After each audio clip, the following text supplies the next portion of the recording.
Boom,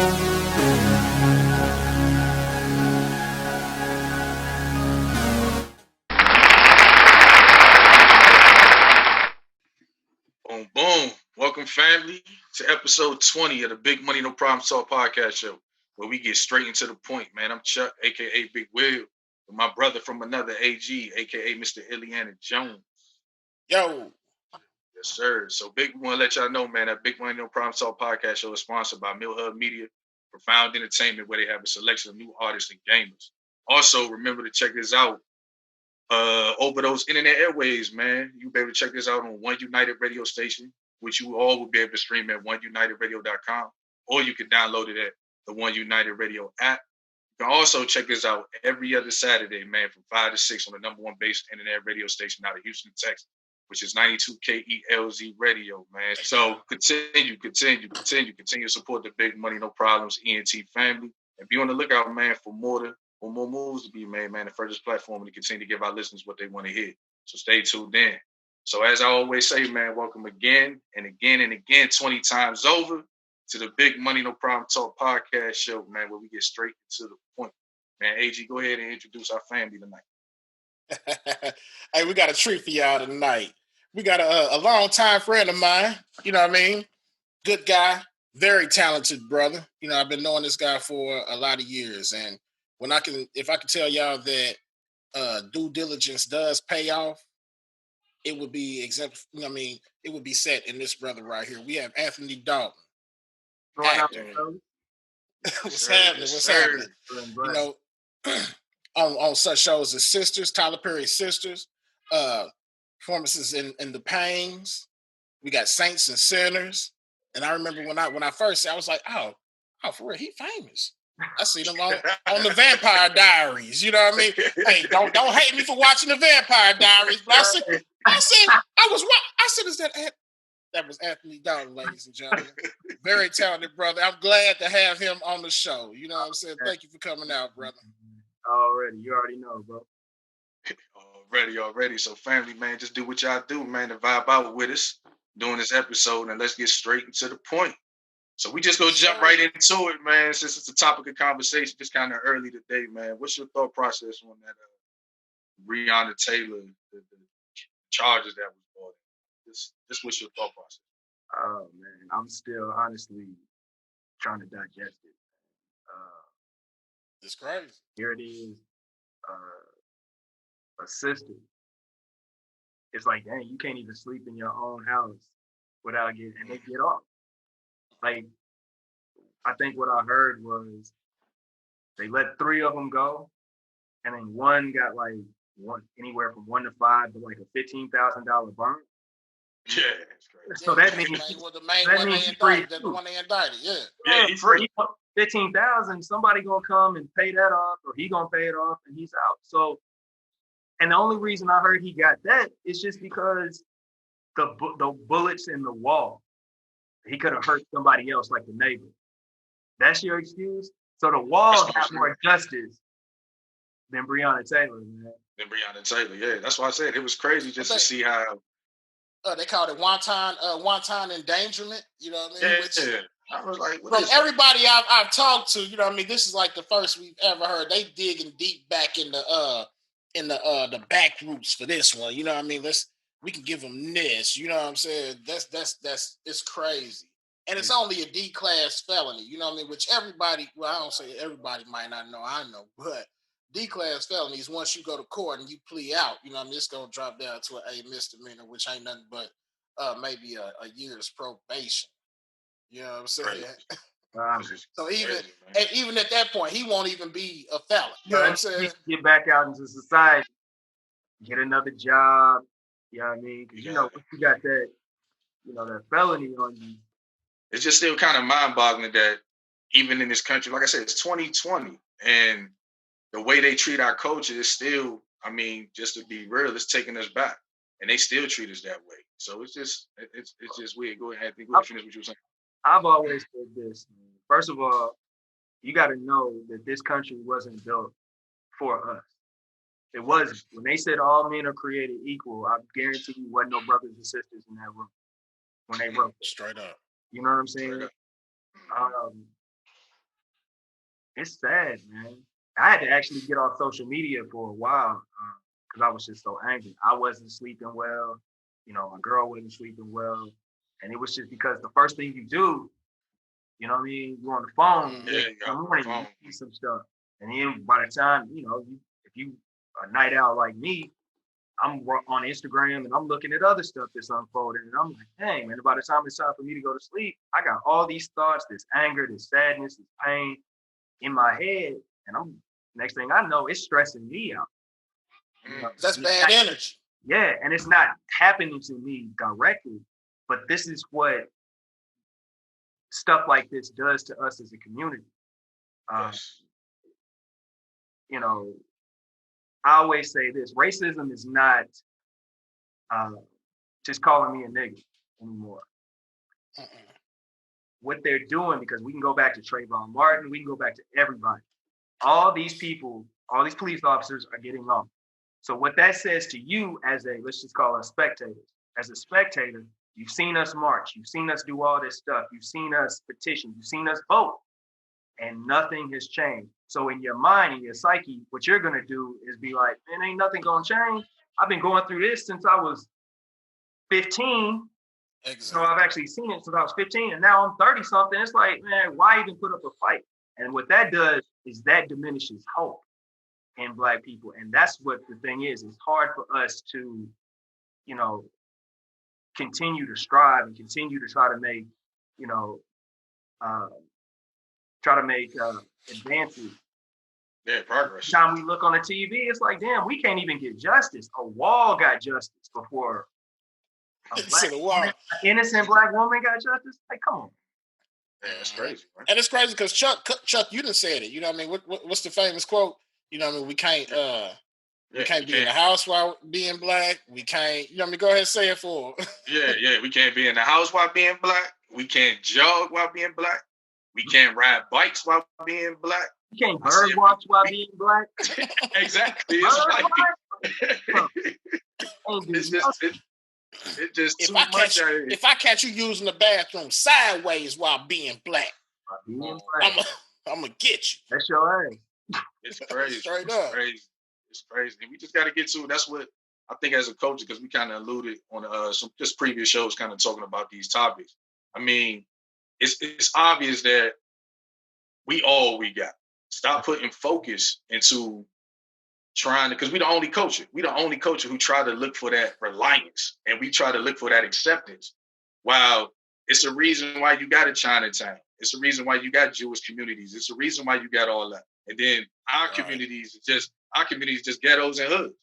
You know what I'm saying? So it's just the label. So we got a bunch of Black Wall Streets, but the way they kind of put that perception, or the way they try to instill certain thought processes into our head, keep us from really seeing what we really got when it comes to our community. So we have to exercise them the same cultures, like you just said, like the Chinatowns and whatnot. You know, we have the exercise the same cultural strength that they have, to where they can't, you know what I mean, be a victim of gentrification. You see what I'm saying? They can't come in there and break up those communities. They can come in and break up ours, but you know what I mean, they can't break up those communities. You see what I'm saying? The thing is too, it's about, like, you know, I grew up like my mom, like, look, you love everybody. You treat everybody with respect, no matter what their skin color is, whatever. You treat people with respect. As you get older, when you don't see that reciprocated, you start to be like, well, hey, man, I'm gonna be with me and mine. You know what I'm saying? And that's the only thing. That's just real. Yeah. At the same time, you gonna have that feeling. Be all the way with that feeling, like organize it, break bread with your brother. Like, you know what I'm saying? People always talk about, like, I'm always supporting like a Black brand. Like, I didn't even go to an HBCU, but I'll go pull up on this company, support Black colleges, and I'll buy all their stuff. And it's just because it's Black owned. You know what I'm saying? Because like you said, Jewish people break bread amongst themselves. Exactly. Absolutely. And there's nothing wrong. But the thing is, when we do it, it's looked at as y'all trying to separate. Like, no, everybody else been doing it. You ain't said nothing to them. Right. You ain't said nothing to them. Nobody said nothing to them. But the thing is too, we come with a lot of, we don't walk indoors. Black people make their presence known when they come in the door. That's real talk. We gonna dance. We gonna tell you how good Right. we are, because we are. We gonna tell you we kings and queens and princes and princesses, and that will rile feathers in the white community. Because you just, it's like, why can't you just keep your head down? Like, yeah. You know what I'm saying? It's like, no, why should we? When we're proud of our culture, we're racist, which I believe Black people cannot be racist because we don't give opportunity. Exactly. Right. I agree with you. Like, if I'm a CEO, if somebody's over me, it's always a white person at the top, no matter what. That's why Tyler is so influential, because he owns all that. Like, he owns everything. He don't answer to no. You feel me? And that's a beautiful thing. That's a beautiful thing. And then just kind of spawning off something you just said, when as far as when we come into the community, and we like that. You know what I mean? We did a show previously, and was giving some of the statistics on when the white community is integrated by minorities. You know what I mean? Us, the Latin community or whatnot. As time goes on, as it reaches maybe about 20% integration, they start to move away. You know what I'm saying? That's a deep thought. That's a very deep thought. In the entertainment industry that you in, like, what's some of those hurdles that's still being hopped over, especially when we go back to when, you know what I'm saying, the Oprah Winfrey's, and you go all the way back to the Sidney Poitiers and everything like that. Are some of those hurdles still kind of feeling like the same a little bit, or working with Tyler Perry, you kind of don't get that thought process? That's a good question. Honestly, right now, everybody wants to be, well, no matter what, everybody wants to be involved in Black culture. I tell my girl all the time, look, there is not a sneaker or soft drink that does not get sold without the influence of Black culture. Look at a Sprite commercial. Who's doing the soundtrack? Look at a Nike commercial. You're not gonna have Kenny Chesney. Walmart commercial. Right. You're gonna have Black culture.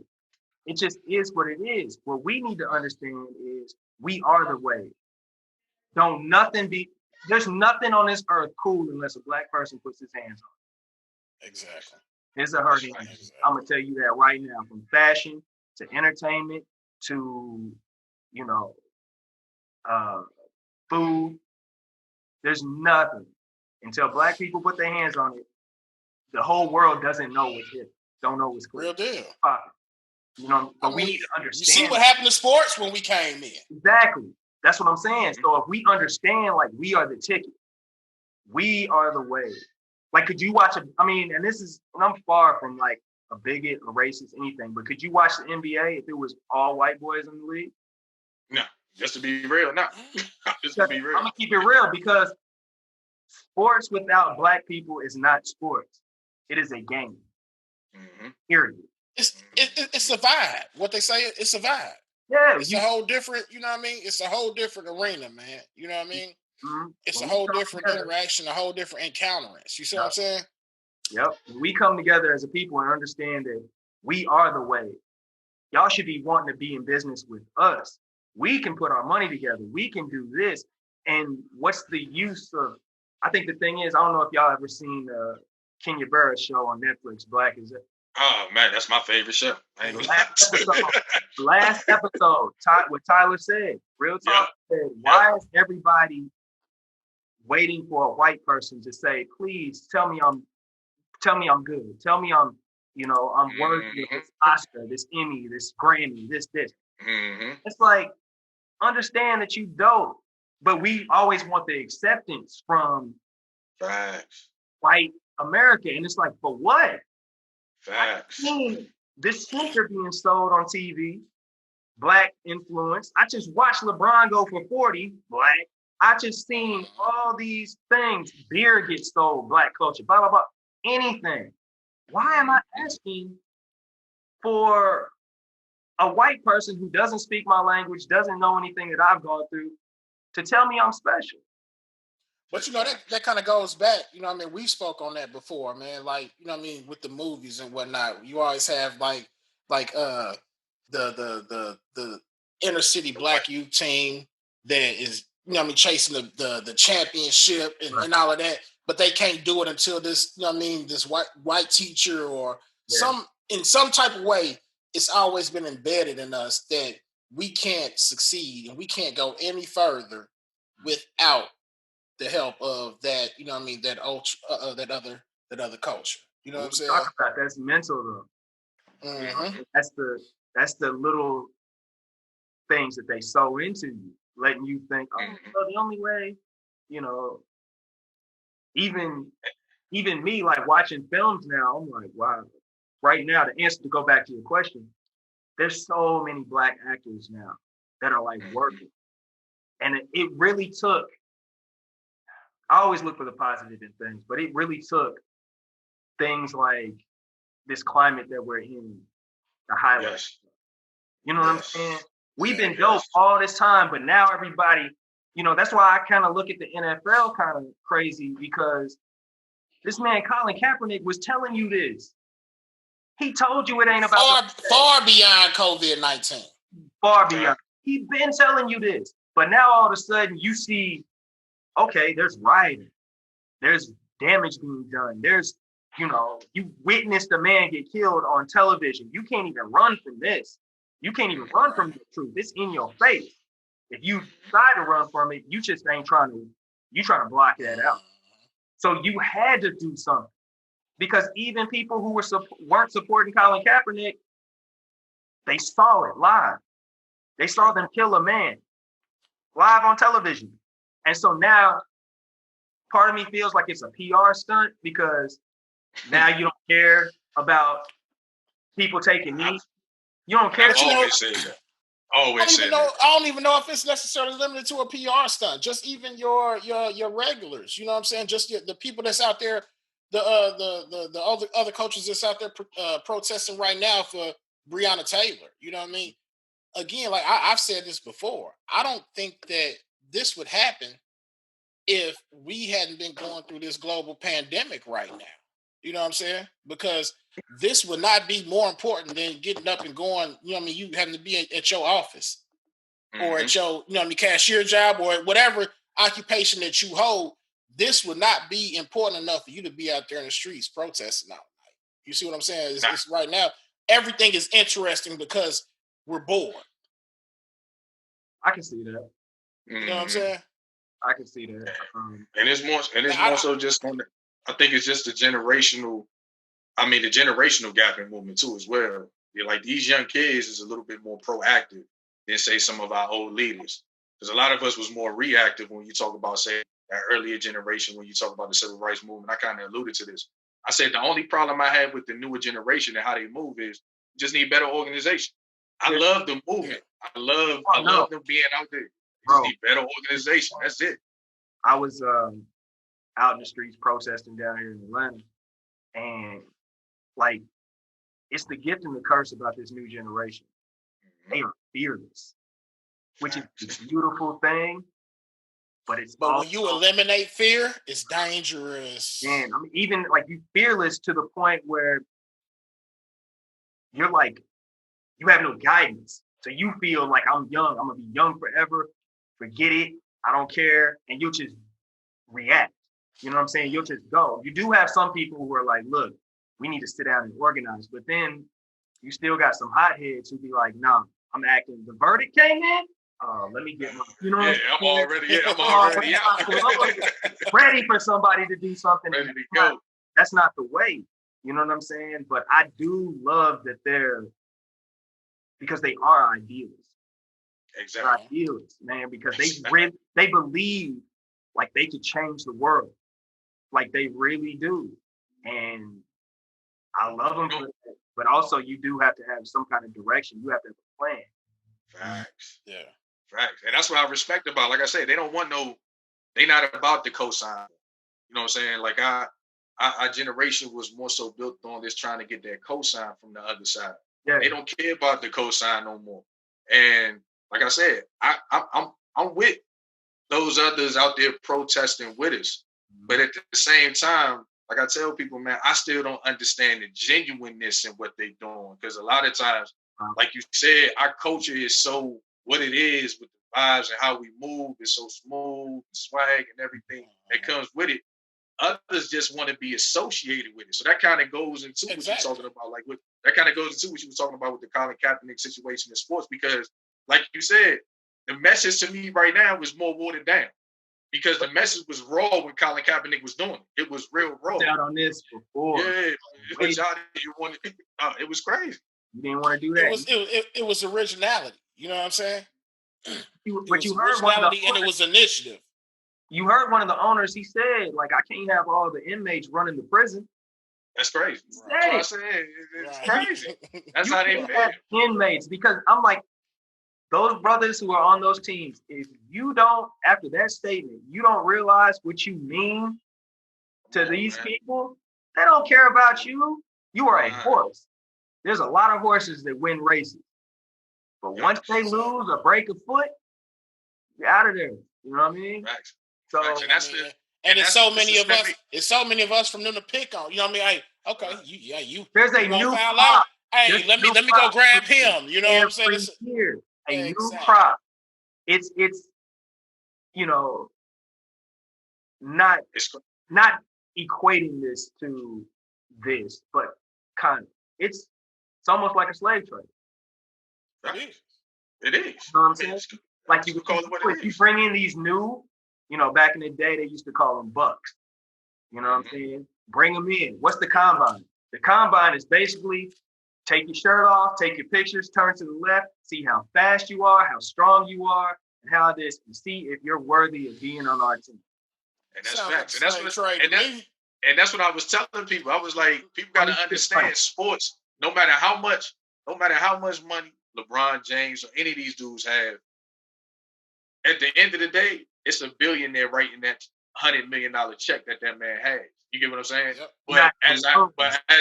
But as our culture, what we need to understand is stop letting people diminish our worth. Like we know that's when you say when we walk up in there, we kick in the door, like we ain't waiting on nothing. We let you know who we are. They scared of that. So when you look at it from a sports standpoint and the politically correct way you got to move in there and all this, that, and the other, I look at them like, nah, man, y'all, without y'all, that ain't no, y'all the product.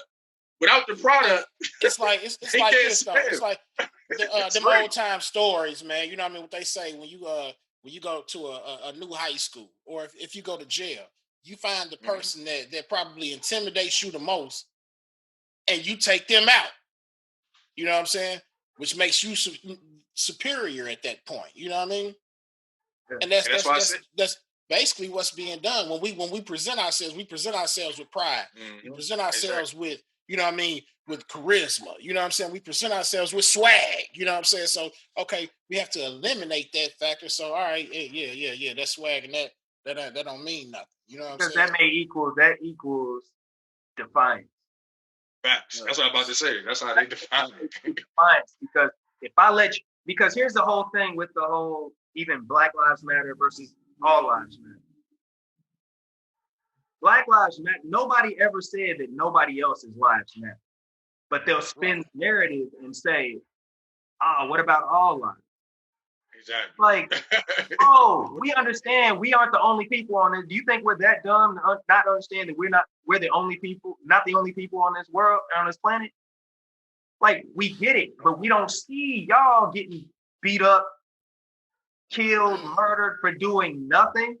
So of course I'm gonna speak out for, you know what I'm saying, especially people that look like me.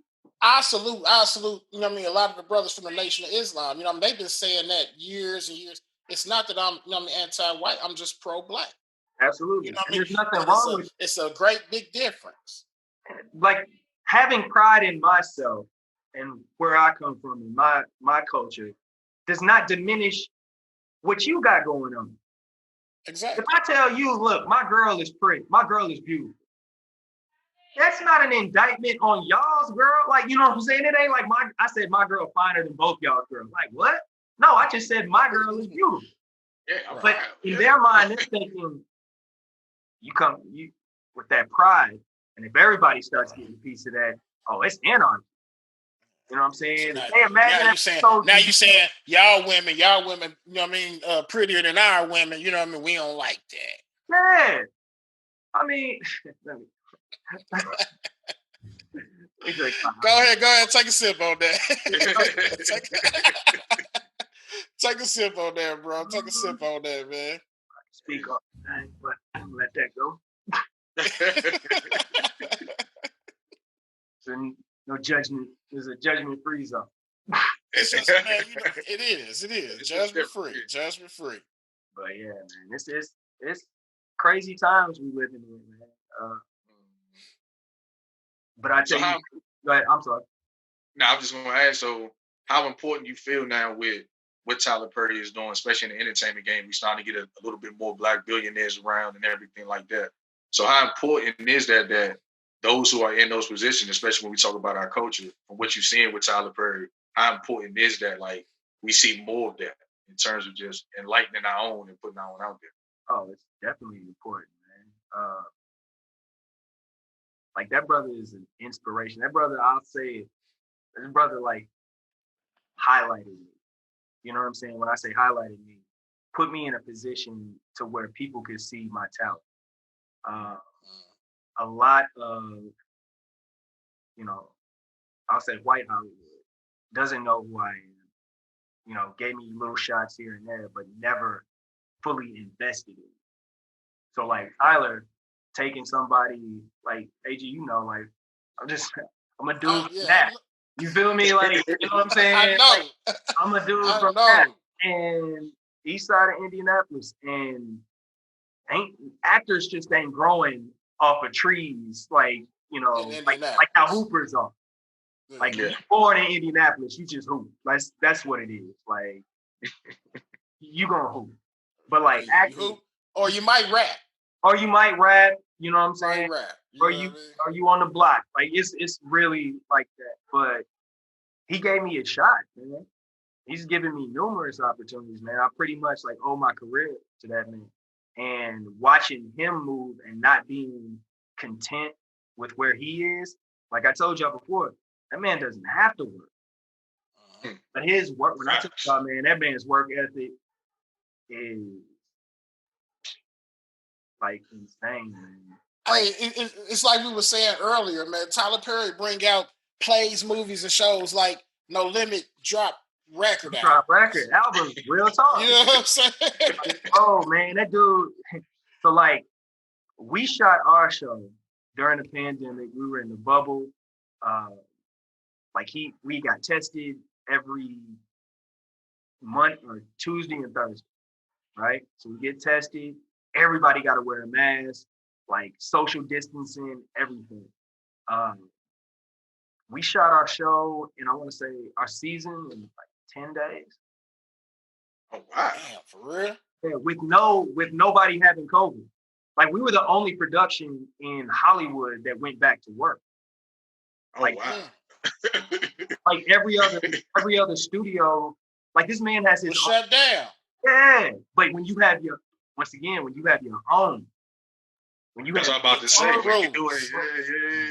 When you got your own, you can do whatever you want to do.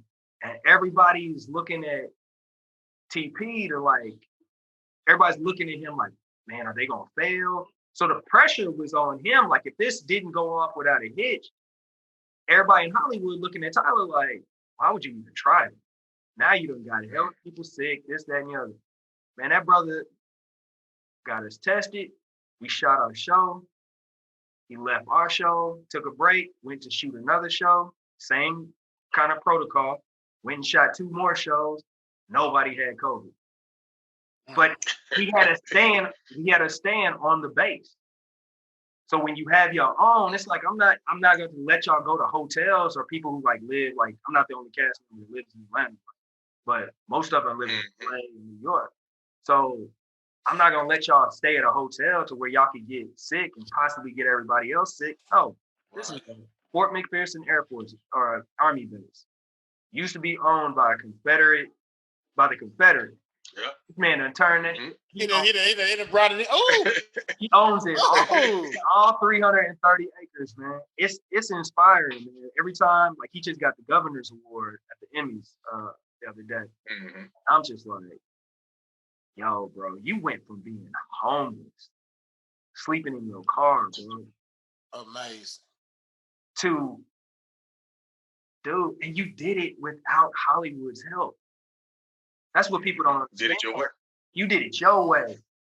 Anytime a black man in this country can be a success and do it his own way, bro, that's the American dream, man. Every time I talk to him, or every time, And I was gonna ask you that. What is it like talking to, to Tyler Perry? I mean, like, what is like the interaction like? You know what I'm saying? he's just a cool dude, man. Like, like during this season, like my pops passed. Like my pops passed. Like I didn't know, man. So I'm sorry to hear that. I thought good, man. Appreciate it. Now my pops passed on the 7th, and I had to report to the bubble on the 9th. So, and there's no in and out. Like once you in, you film, you do your thing.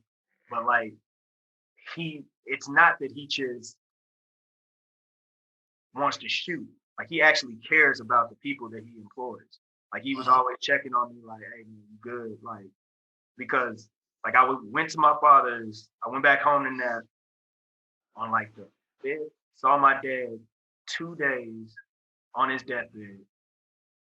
Right when I left his bedside, my stepmom called me and said he passed like an hour later, and I had to get back on the boat and go film. But the blessing was I got to see him before. Right. But everybody on set, man, it actually helped me forget. It was like therapy. Like they helped me forget, like what was going on back home. And it's crazy because my dad on the show dies the same way as my pops did in real life. I seen that clip too. So that had to be Yeah, man. An like, emotional state. Tyler was there. He's just good people, man. Like real talk, just a very, caring person. When you think of somebody who has that much influence and that much money and success, you think like, all right, man, you ain't gotta care, but he really does. Like he's a real good dude. That's what's up. Shout out to Tyler Perry, man. Hey, amazing. You know what I mean? Amazing. You know what I'm saying? I love it. And when I say that, like, hey, I'm proud of you, bro. Like, you know what I mean? Just knowing from whence we came, you know what I'm saying? Hey, I'm proud of you, man. I salute you, man. Like for real. For real. That's what's up. So that's why I say this kind of amazing, like you say, the movement, because I feel like this is our time in any entertainment industry that we in. This is our time.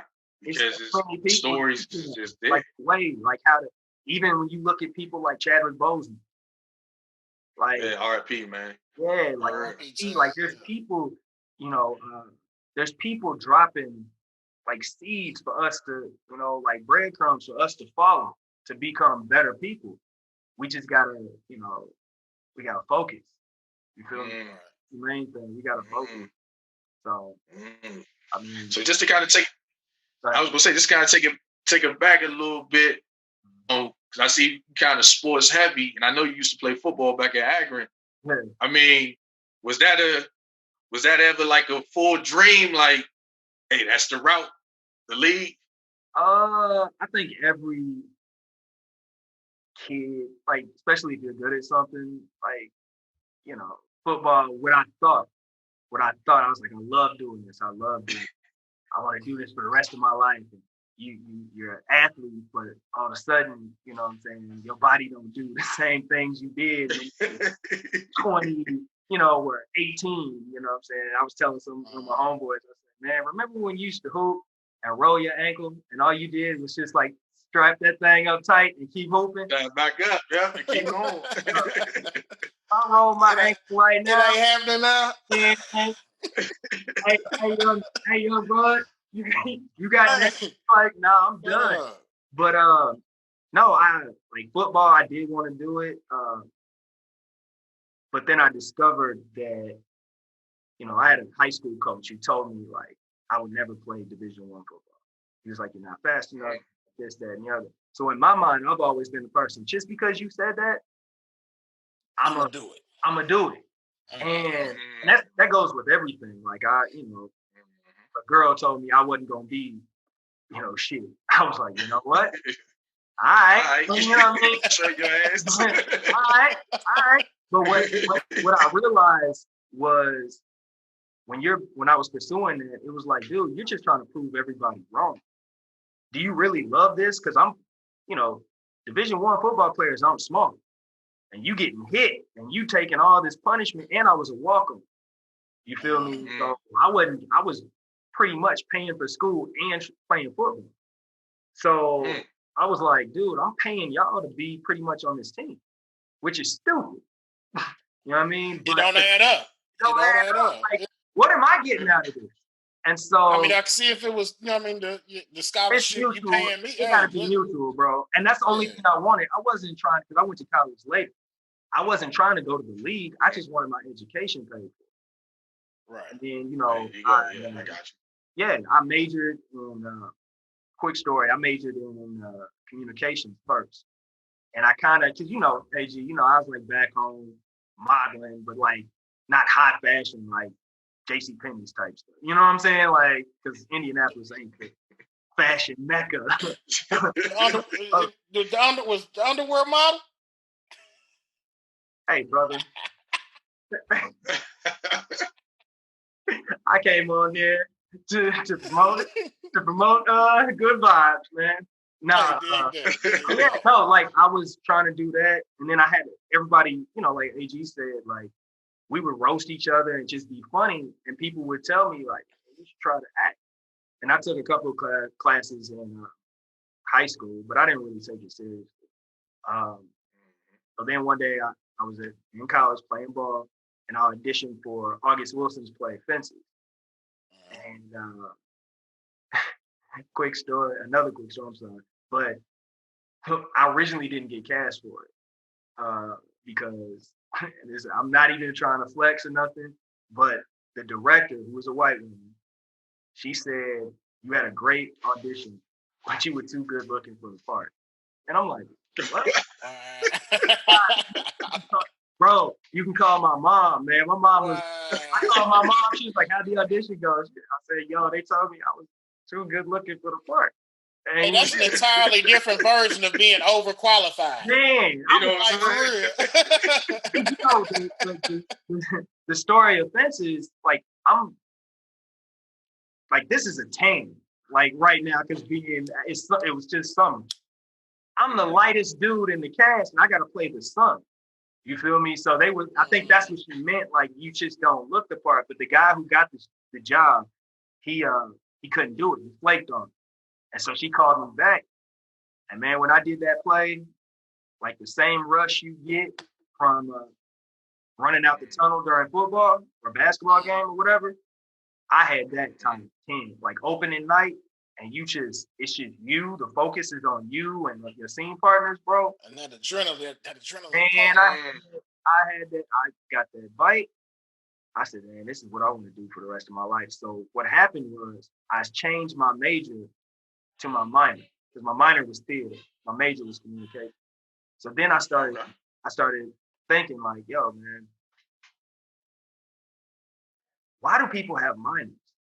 And I thought of it. I'm like, y'all have minors because it's a fallback. It's like a safety. Right. So like, you know what I'm saying? So one day I was watching TV and I was watching this documentary on like circus people, and it was talking about the tightrope walkers. And they showed the tightrope walker like walking during practice, and she had the net underneath it.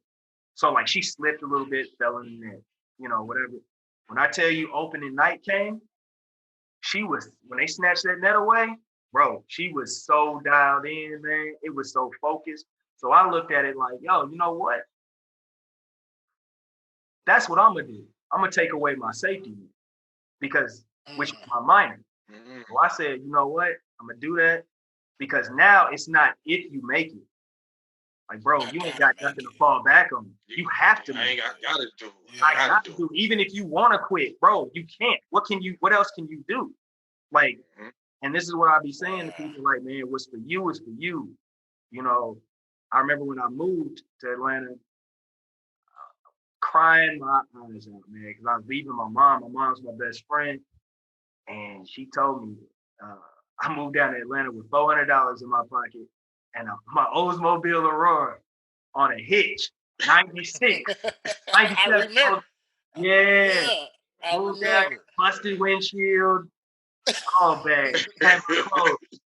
Man, my mom, we said, hey, but don't sleep on the Auroras back then. The love Auroras was, car, bro. hey, if the Auroras was the shit back then. I would still have it today. I tell my girl, I love that car. But I remember we were sitting in the car. It's cold. I sound like an old nigga. Like, yo, it's cold. I remember the day. January 2nd. But we sit in the car, man, and I'm starting to get teary-eyed because I'm like, yo, I'm leaving and I don't know what's gonna happen. Like, I'm just going off the faith. Like, real talk. I'm just out here with a dream and $400 in Atlanta, in a city that I've never lived in. And my mom told me, she was like, she started crying and she said, look, you can always come home. But I know you ain't gonna come home.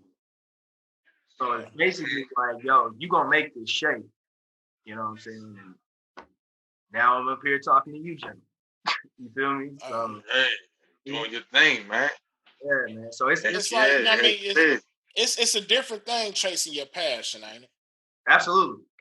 Yes. Because what somebody, okay, so I equate it to this. You ever had somebody tell you, man, I can never have your job? Like if you had a job and I could never have that. They do that. They put themselves in what they can tolerate. You feel me? So like for me, like some people, when I tell people like, how do you get into acting? Or some people be like, yo, I'm trying to get on as a stand-in or extra. And I'd be like, all right, let me tell you what being a stand-in or extra entails. Sometimes they treat you like shit. Sometimes you're there before the talent gets there. So you may have to be on set at 5 a.m. and you may not wrap till midnight. And you done had people treat you like shit. You're not eating first. The main cast eats and the cat crew eats, and then you getting treated like crap. And you only getting like $65 for the day. Now, do you still want to be an extra? There's some people who be like, man, I can't do it. Because they want what comes with, I want to be an actor. I want to be on television, or I want to be talking, and I want to be in a movie. They want to be Denzel like tonight. Like, you know what I mean? Right. Yeah, it don't work that way. Right. It don't work that way. Right. Me personally, I was like, okay. I love films. I love television. I love acting. I love watching people's process when they work.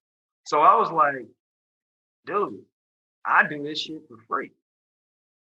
Exactly. You know, you have a passion for something where you would do it for free because that takes the pressure off of you. A lot of times we as people, especially Black people, will do something for the money. That's the problem. It may not sit right with your spirit. It may not sit right with your mental. The passion is what increases your success and your, you know what I mean, your endeavor. You know what I'm saying? The thing is we'll do it because we also have responsibility. You know, some of us have children, wives, families, you know, people that depend on it. So what we'll do is be like, I'll do it. But you just go through the motion. You're not really loving it. Like I used to go. I remember my first time being an extra here in Atlanta. I did a show called, it was on ABC called Detroit 187. Okay. And I just remember I was an extra and it was a church scene. And the whole church was filled with extras. And if anything, like if you've seen a movie, you've ever watched a movie or television show, you may watch a scene before it goes to commercial for 3 minutes. That one scene probably took 15 hours, 10 to 15 hours to shoot. But you thinking because you're watching it in like the time, because it's gone through editing and everything, you think that's, you know what I'm saying? No. So those extras and myself were sitting in that hot church. You know what I'm saying? Sitting in this church and they're doing a scene like it felt like 30 times. Like, and all it is, dude runs in and he looks for like a criminal that's in the pews. He's like, "Sir, you're under arrest." And then the dude tries to run and then they grab it. And then cut, do it again, get another angle, do this. So you're sitting there. Mm-hmm. When I tell y'all, first of all, I was acting my ass off. I was like, yo, man, I was like, yo, I'm gonna be committed to this, man. I'm sitting, the guy comes, what is going on? I'm touching people like, oh, do you know? But I was like, I love the process. But like, you had people there that were just there for the check. Like, I saw who really wanted to be there, and I saw who didn't. And mind you, I'm not just there to try to get seen. I'm looking at, what's that dude doing behind the camera? Who's that? Mm-hmm. Oh, they got suits on. Oh, trying to learn the environment. You know what exactly. I mean? Learn what it takes. So for me, trying to learn, I don't care about it. You getting paid $65. To me, I'm looking at it like, this is school. Like, you getting paid to learn. You getting paid to witness what's going on. Like, okay, that's what this person does. And Grit does this. That, because I was new to film. I come from theater. So for me, I was trying to soak up as much stuff. And if you ain't got, like, I really didn't have a television or film resume when I came out here. It was just like theater. And it wasn't even like big budget theater. It was just like, plays here and there. And so I was trying to learn, this whole new genre. Because I always knew I wanted to do television and film. I love theater. I wish I could get back to it, but with COVID and stuff. But I love theater, but film and television, I'm like, that's where the world sees you. Like, what I mean? That's where everybody can see you, So, exactly. I was on that. Man, that's the. Yo. I'm sorry. Go ahead, Chuck. Go ahead. No, I was just gonna say that's what you just lined out in terms of the way you broke that down. It's pretty much what this generation, when I talk about understanding the work, because everything is so fast paced, everything is just from one thing to the next. So you got a generation who truly believes that, man, I deserve to be here already.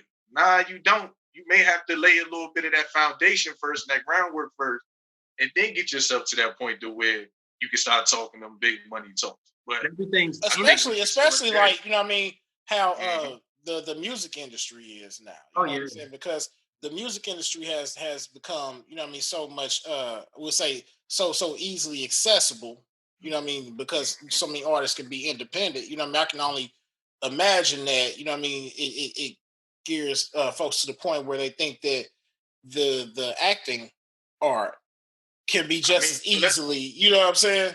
Let's be real. But let's be real. That's the way this generation is.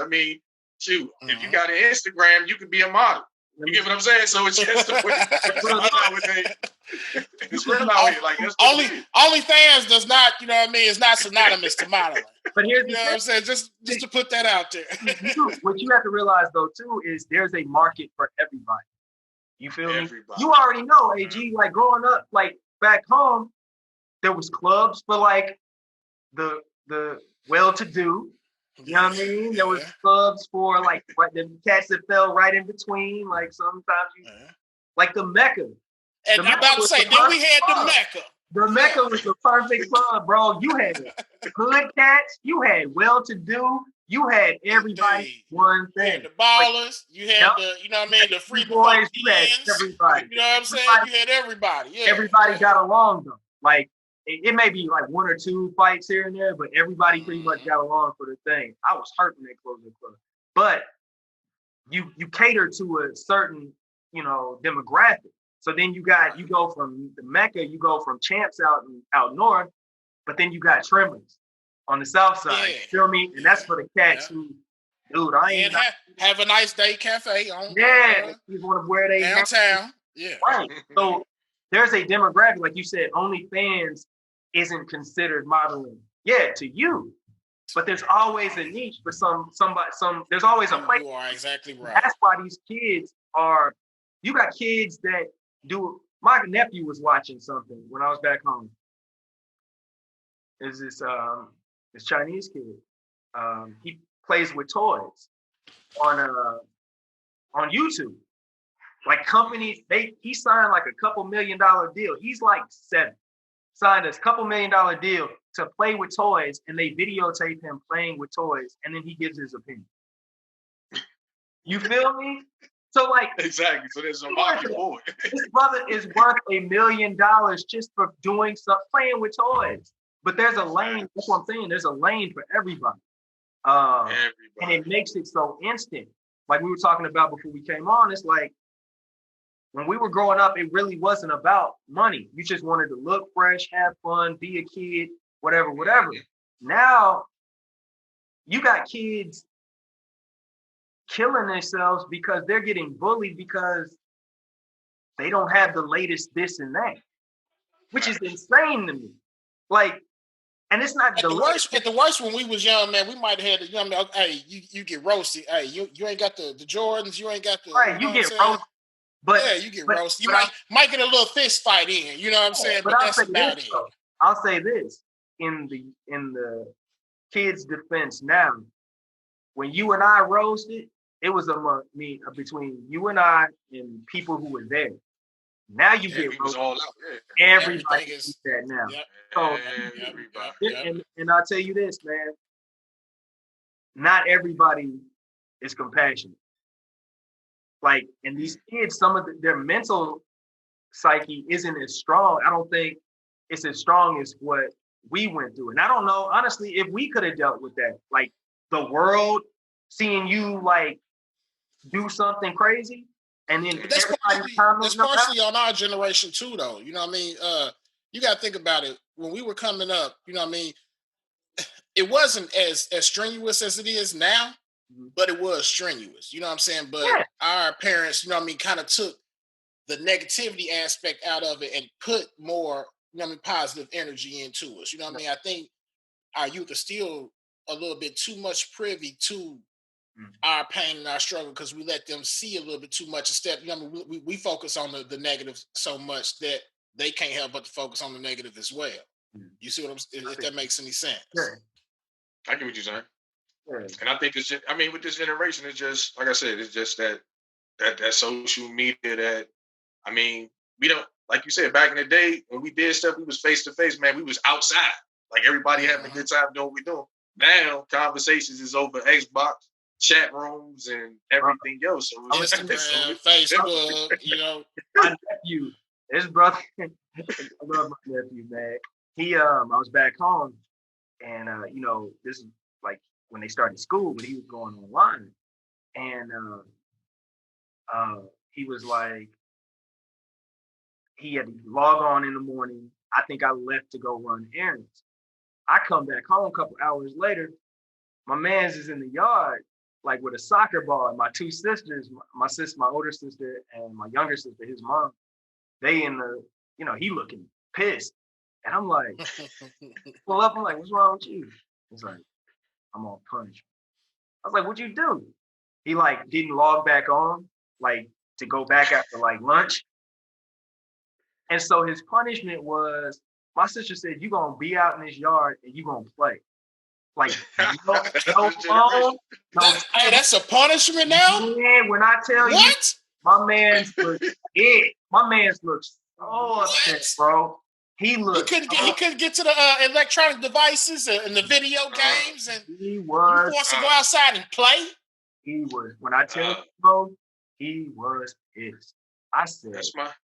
I tell him, man, that's my son, and I love him to death. But I understand, like, this generation, when they can't be on them games, oh man, they whole demeanor is like, that's acting within itself. You go from highs to the lows in that one moment. Straight up. Screen time? Oh my God. But that's the generation. But you gotta realize 30 years from now, when you know our kids, it's gonna be a whole nother thing. Like I remember it is. Like even with music, I was telling my girl, I was like, I remember like my parents was like, hip hop that's, you know, it could be people spitting facts, like, you know what I'm saying? You got people that really had talent, like Pac and Big and, you know, Nas and them, Jay-Z. But our parents were like, yo, that ain't what I grew up on. So it's trash. Real deal. Feel me? Exactly. So, and because, once you a certain age, you kind of set in your ways. You like, nah, it's trash. Like, it ain't my generation, and I ain't gonna try to like it. To where I got some younger uncles. You know what I mean? Especially one of my younger uncles. You know what I mean? We in the same kind of bracket. He maybe about 5-6 years older than me. You know what I mean? But hey, my old lady, she would not. No, you can't listen to that. You know what I'm saying? I had to go sneak in my uncle's and his little trap. You know what I'm saying? And in my Walkman and try to listen to it. You know now what I'm saying? you as a grown man, you listening to stuff that's out now, and you like, Yeah. Me as a grown man now, I'm appreciating our music, but it's funny because now I love my parents' music. You know what I'm saying?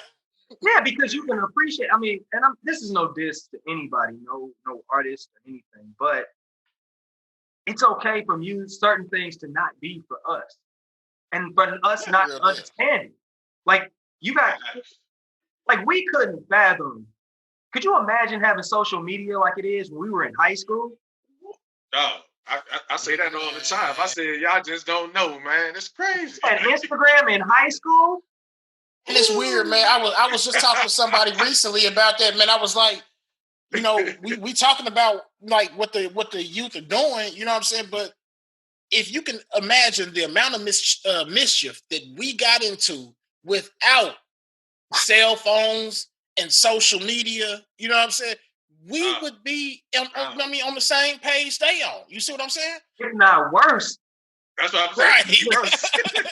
It's not worse. Right. Dude, like, oh God. Could you picture like you a high school kid and somebody just pull out a phone and start recording?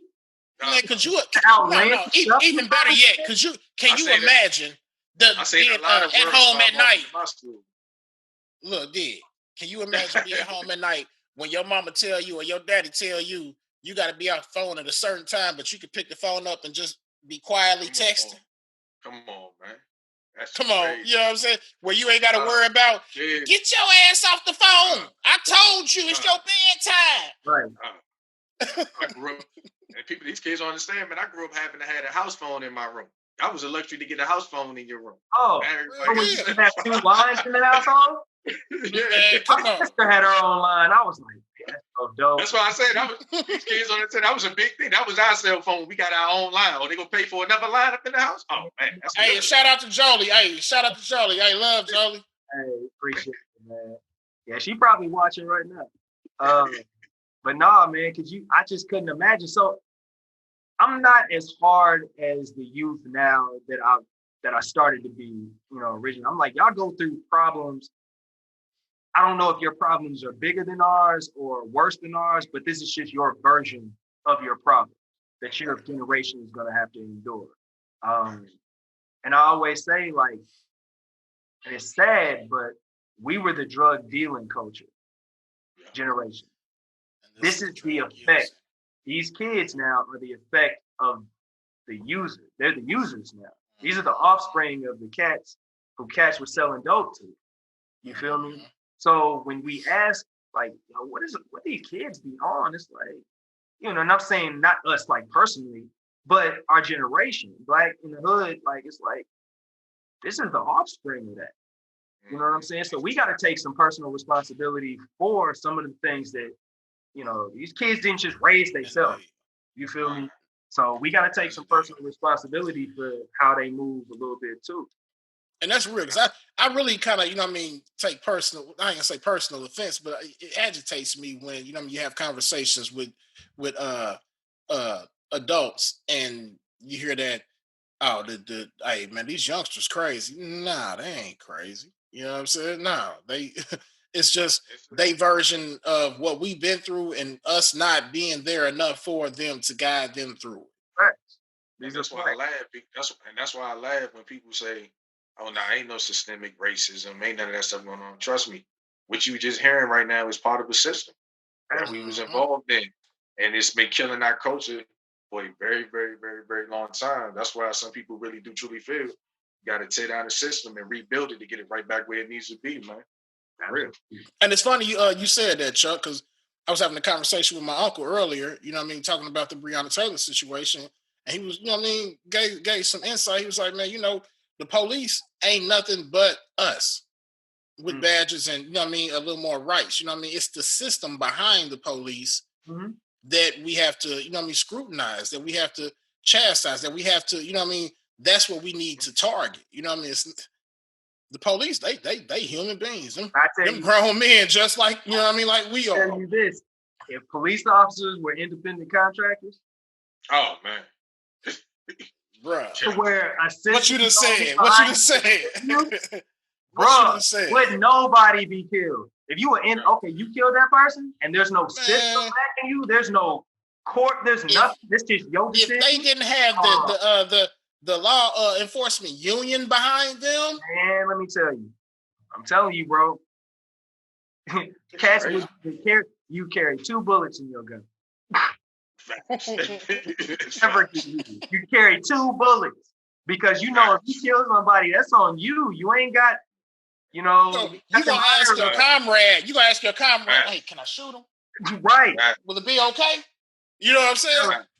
Crazy. It's crazy, man. Just before we get to the end of this, man, just kind of let people know, man, what you got coming up. Man, season 2 of Sisters, man, we were blessed to get another season. #1 show on cable. We come back October 14th. And 2-hour premiere. So 2 episodes at 9:00 on BMNP, October 14th. Also, I got the show called Genius. It's the Aretha Franklin project on Disney Plus. It's coming out. Starring Cynthia Erivo, Grammy winning, Tony winning, Oscar nominee Cynthia Erivo. Got that coming out. And man, just grinding, man. Shooting some stuff with my boy. His name's Justin Poe. Great filmmaker, man. Been doing a lot of movies with him. Yeah, man. Just trying to get through this pandemic, safe and sound. My girl and my loved ones out. Trying to make sure they safe and sound. My family back home, and just kind of slowing down to get more in touch with me, like spiritually.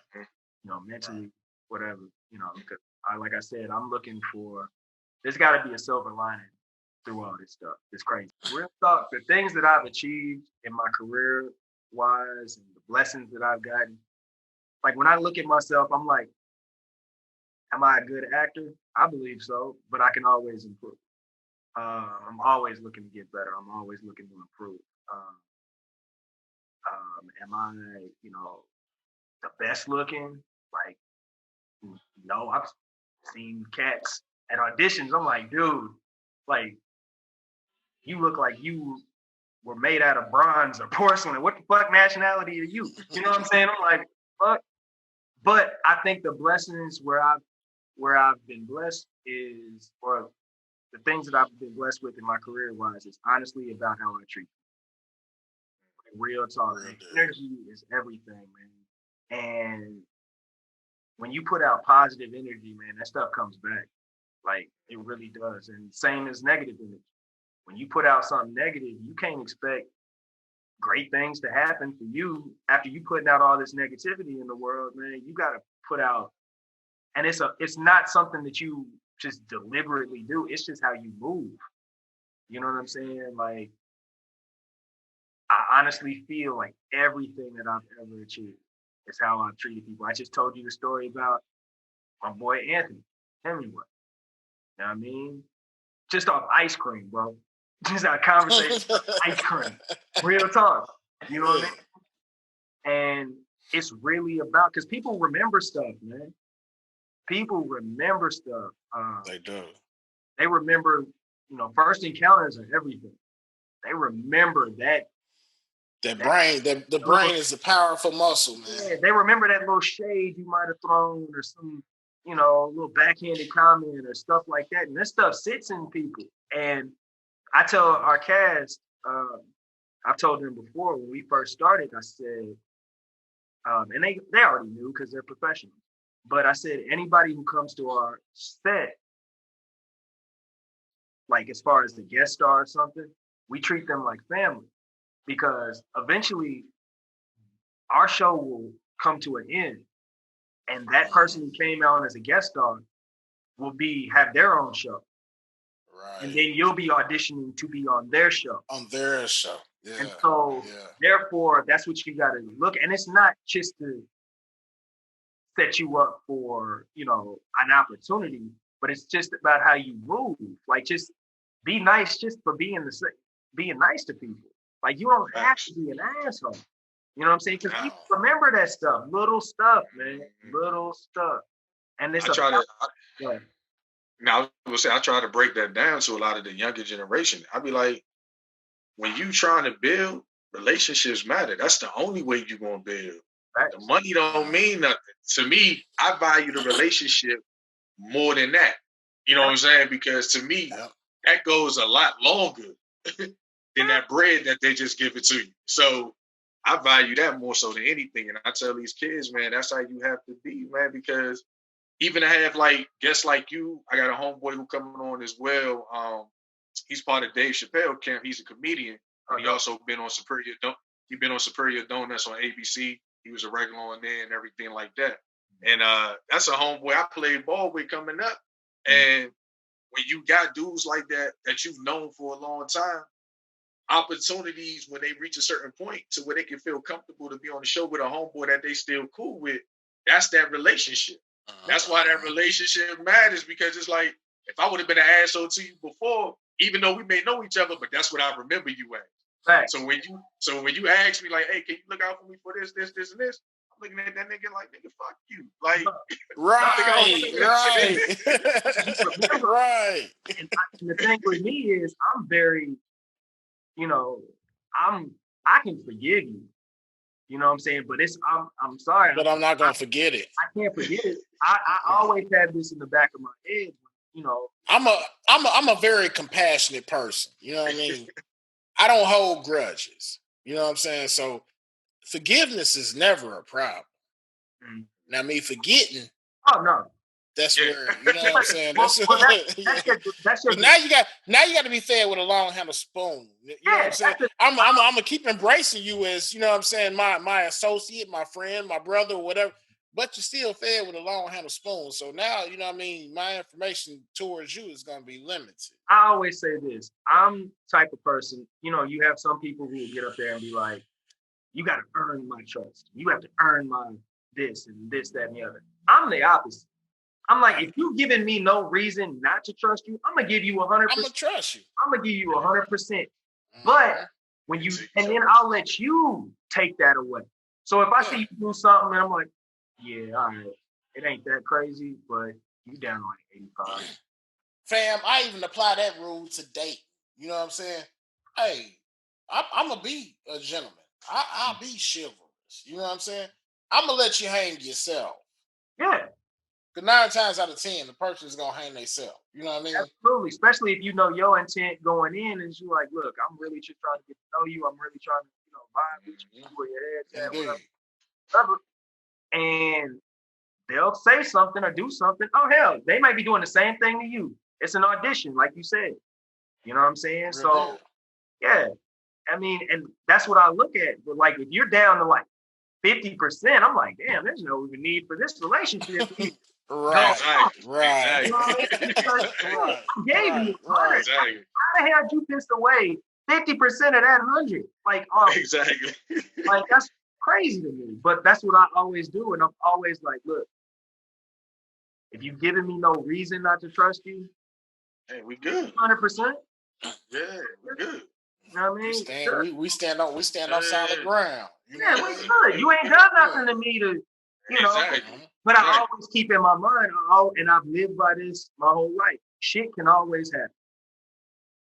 You know what I say, man? You know, like I've told people, you know, yes, it's a pandemic. You know what I mean? Yes, the world is, you know what I mean, changing and whatnot. You know what I mean? We forced to be to ourselves. You know what I mean? This is a great time to, you know what I mean, understand yourself, learn yourself again, love yourself again. You know what I mean? Rebuild yourself again. You know what I mean? It's not like we, like, you know what I'm saying, are faced with struggles that we just can't overcome. You know what I mean? It's a time for us to charge up. You know what I mean? This isn't a punishment. That's what I'll say. This ain't God saying like, right. You know, this is what you get. Like, nah, this is the time for appreciating the things that you do have. I think, especially as Black men, we can achieve something, especially if you're goal oriented. It's always, because I know I'm like that. You know, once I pick something or once I'm working on something, I'm like, what's next?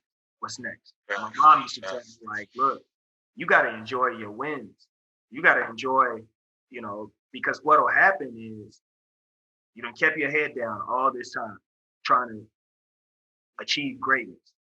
And by the time you stick your head up, you're going to be like, well, what happened? Like, where did this person go? Where did my family, because you've been so tunnel vision on making it throughout as a Black or a person of color, trying to make it in what is a crazy world that we live in right now.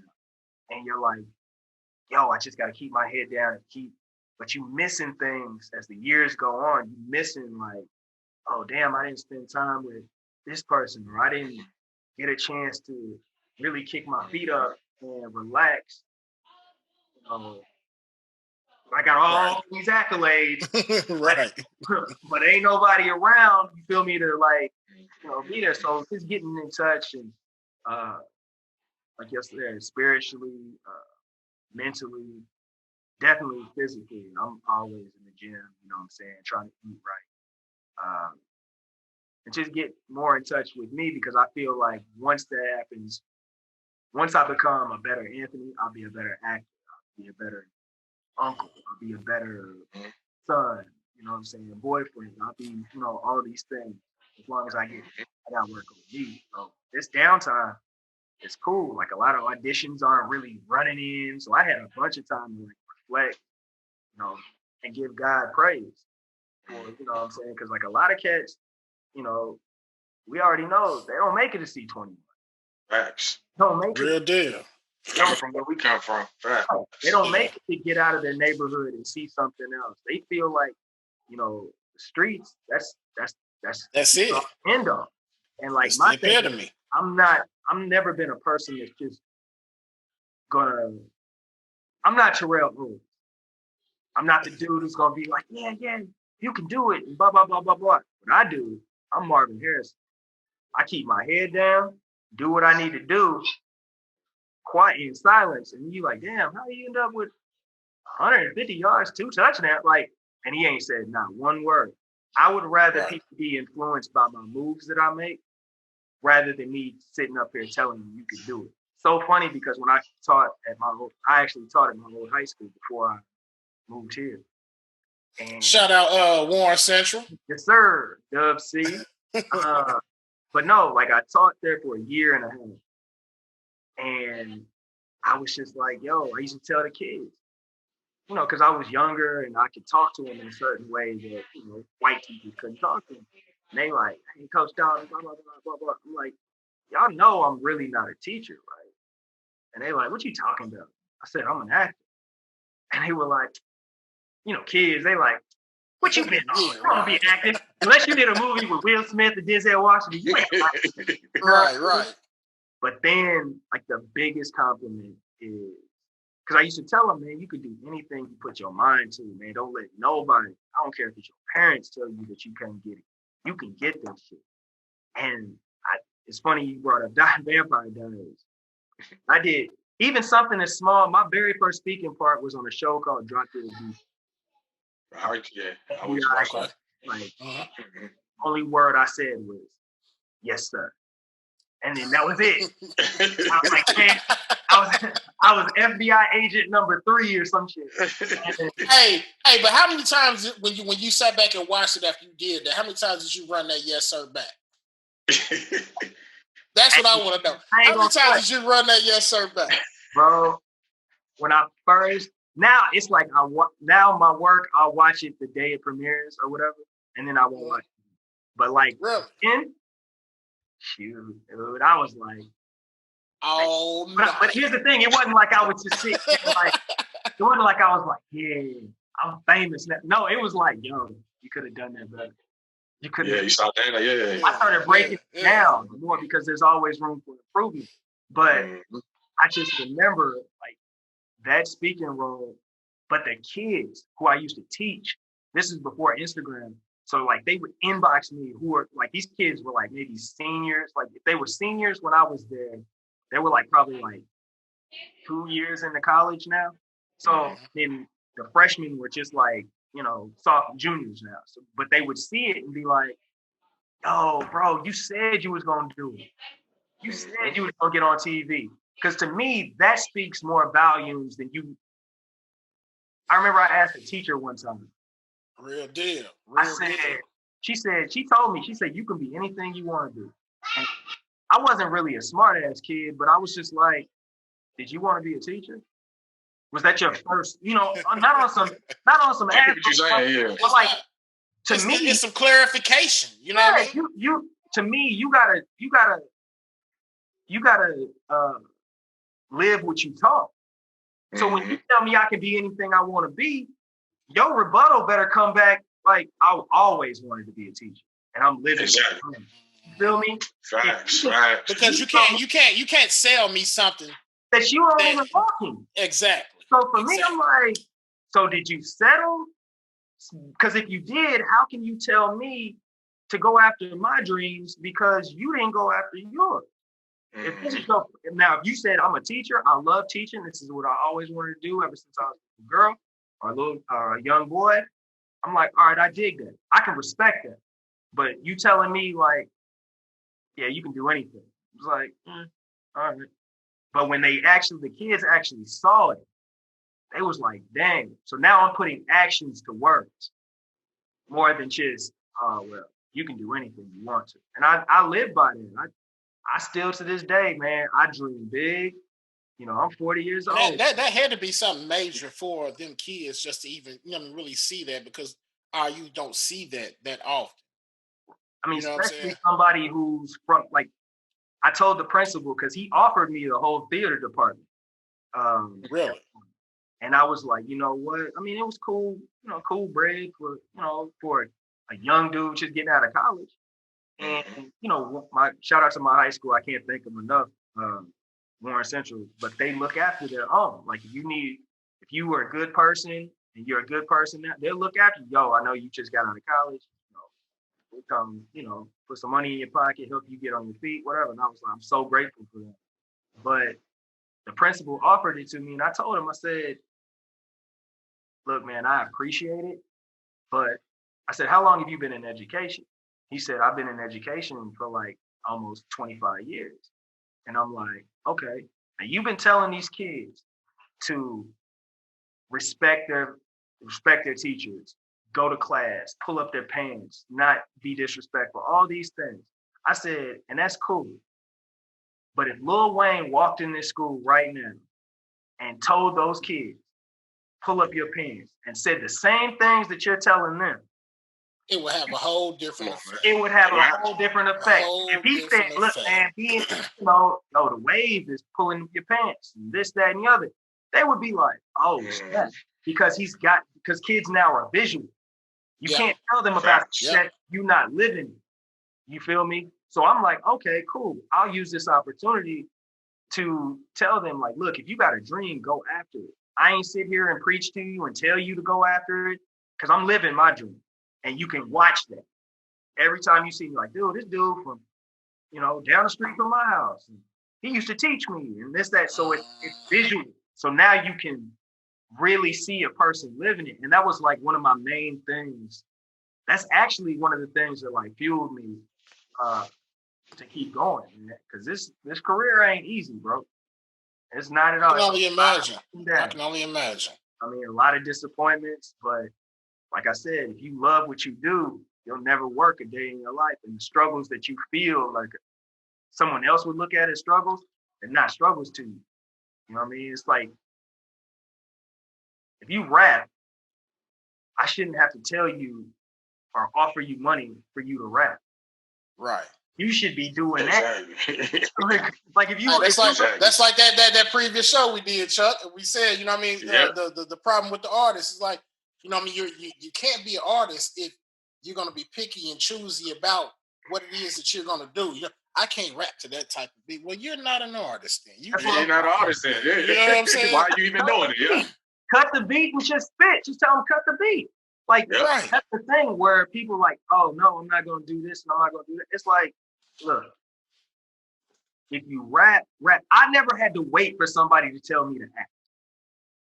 Because I would do music videos. I would do not something that my agent like had me audition for. I would work like my boy I just mentioned, Justin Poe. I would work with him, shoot our films. First of all, he's a brilliant director and a brilliant filmmaker. I'm gonna work with him. We're gonna shoot our own stuff. I don't need somebody to tell me to do something that I love. Like that's crazy. Like to give you permission. That's like a dude who hoops and but he deems like if I ain't going to the league, I ain't hooping.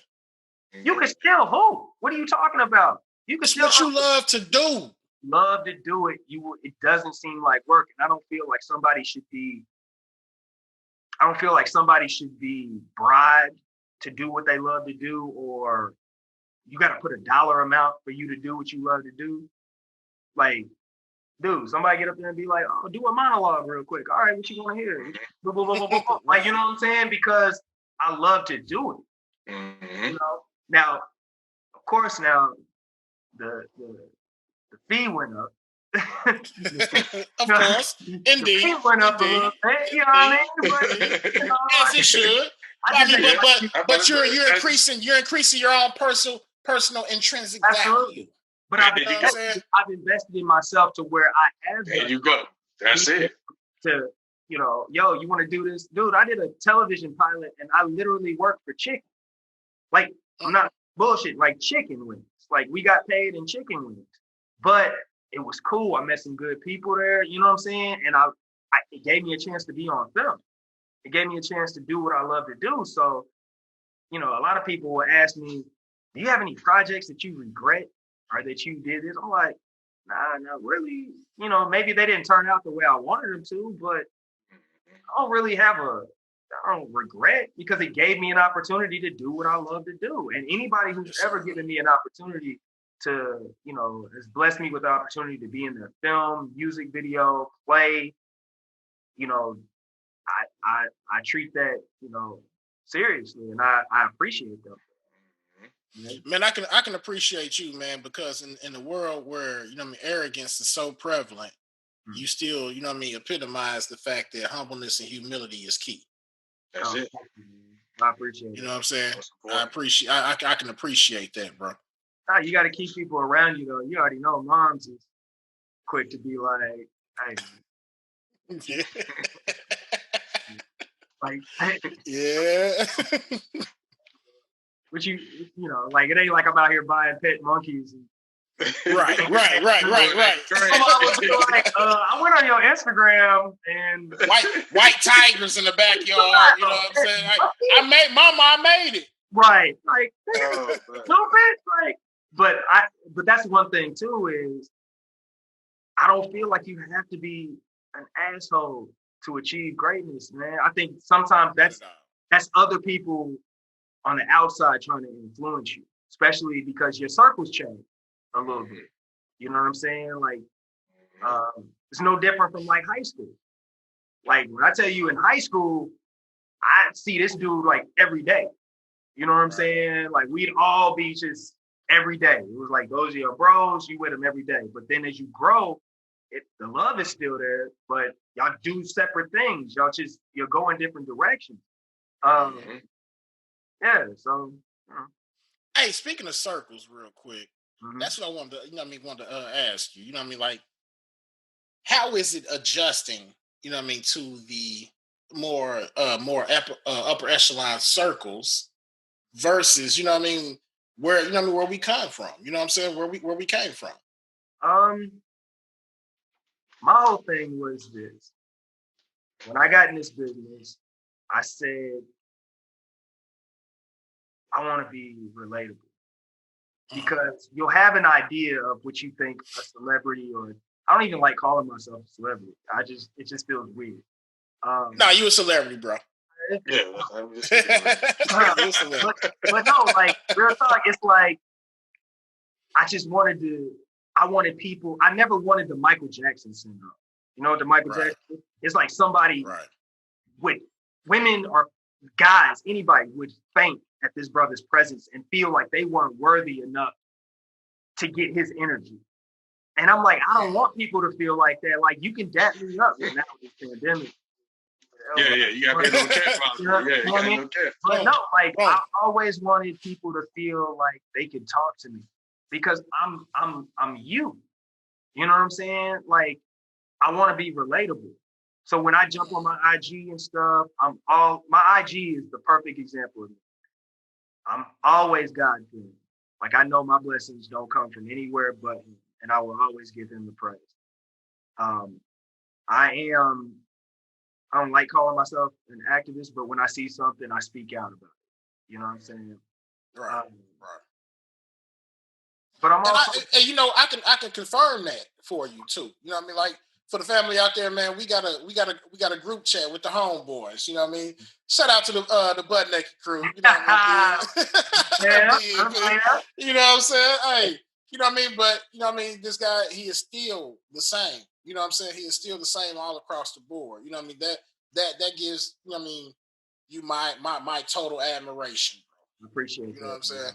It's My just like total admiration. you have to, because as easily as it's given to you, bro. I've seen it taken away from people. I really have. Like, I've witnessed it. I've witnessed like somebody having it and thinking they got it all sold up. And it's like, okay, God's like, yeah, I just gave you a taste of that just to see how you react. Motherfucker, you acting dumb. Like, you know what I'm saying? Right.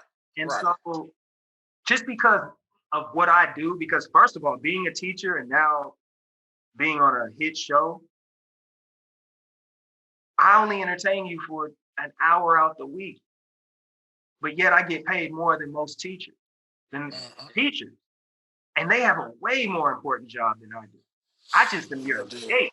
These people are molding the people that are going to run this country one day on this world. Day in and day out. Day in and day out. And they don't get enough credit. And I've always said this. They get all my admiration. But my job doesn't dictate how I treat other people and how I talk to other people. You know, now, of course, you can't come to me with like a BS deal or something. It's like, okay, no, but that's business. I can still respect you and just be like, no, I'm not going to take that. You know what I'm saying? But at the same time, my career and my job does not afford me the ability to mistreat anybody, no matter what, no matter who you are. I mean, and that's why I love being from where So I'm what you're saying is your position does not depict your character. No, because everybody puts you on a pedestal. And I tell people all the time, I'm like, look, I'm not perfect. I will always say that. I said, I disappoint people all the time. I may make a decision that you just don't agree with. Please do not put me on a pedestal because I'm human. Right. I'm human. That's real. But that's the thing, when people put you in a certain light or a certain idea of who they think you are, and you do one thing. I remember, like, somebody thought I didn't curse on IG. And they were like, that's unbecoming, and this, that, and the other. Why'd you think I didn't curse? What? And they were going in. I'm like, yo, what? There's a whole pandemic going on, and you worried about my dirty mouth? Like, for real? Damn. Okay, but you know, you get one life, bro, and you got to live your life. And you know, this life is like a train, man. People gonna get on, get off. I always say it's like a train going from New York to LA. You got people that are gonna get on and off in each stop. There's only very few people that are gonna be on that whole journey and never get off and get to that destination. You feel Exactly.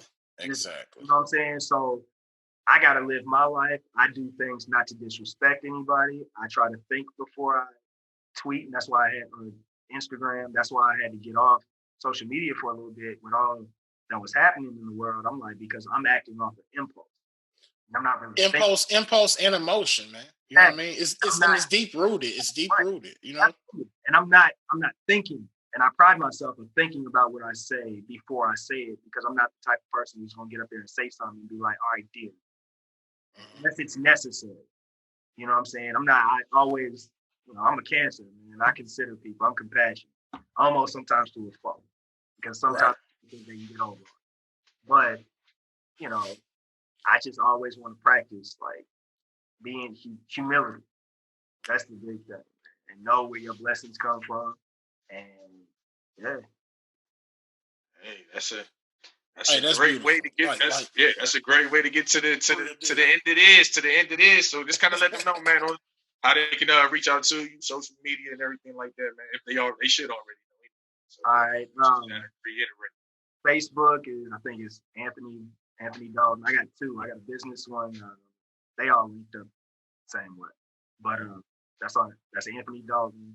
The second, then Instagram, the real Anthony Dalton, and on Twitter, Anthony_Dalton, and then number 1. Right. Appreciate you, man. We definitely right now. Hey, everybody, make sure y'all check him out. Make sure y'all check out season 2 of Sisters. You know what I'm saying?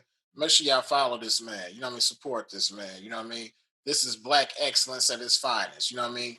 Getting the stages and growing. You know what I'm saying? Hey, we all proud of you.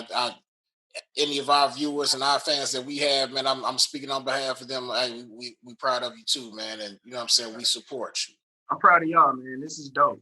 I appreciate it. Congratulations on everything y'all got going on, man. It's appreciate that. Yeah, for real. And shout out, I'm gonna say it because I'm a younger, older version when it comes to BET. So shout out BET for doing what they're doing, because I grew up back when the main headquarters was back in DC before it started. Before it started. So I was a youngin' running around on the Teen Summit sets and all that stuff like that. You was over there with like Laz Alonso and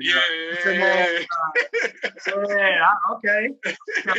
No, that was when I put the Teen Summit. Hey, you already know. Hey, I forgot about Teen Summit, though. Basement, all that, man. Yeah, I was around there doing that. That's that Saturday afternoon lick right there, Teen Summit. Real deal. Real deal. It was. Yeah. What's up? AG, let them know how they can reach us. All right, fam. First of all, let me say once again, you know what I mean, I want to thank Anthony Dalton for coming out and you know what I mean, blessing us with his presence on the show tonight. You can reach us on BMNP_ENT on Instagram, BMNP Presents on YouTube, Big Money No Problems Casting on Facebook, same as SoundCloud. We're on every major podcasting platform, BMNP_ podcast on Twitter. We ain't hard to find, y'all. Ooh, talk your shit. Talk your shit. Okay. We ain't hard to find. Not at all, man. And like I said, just to kind of echo my man over there, man, we appreciate you, man. It's a good brother, right? Good conversation. Hey, that's what we about, man. Uplifting the culture and doing what we got to do to push our culture. It's overdue right now. It's really overdue, man. And I'm glad we're taking advantage of the opportunities we are getting, even through the midst of all this that's going on, man. So yes, appreciate it, man. Like I said again, man. Once again, appreciate you, AD, coming through and showing love to us. So already appreciate it. So as we always say, man, shoot, continue to support, stay safe out there, man. Protest peacefully, man. Go vote, and you know what I'm saying. And hey, let's do what we got to do to get this man up out of here. Other than that, keep doing what y'all doing, and salute y'all, man. Peace.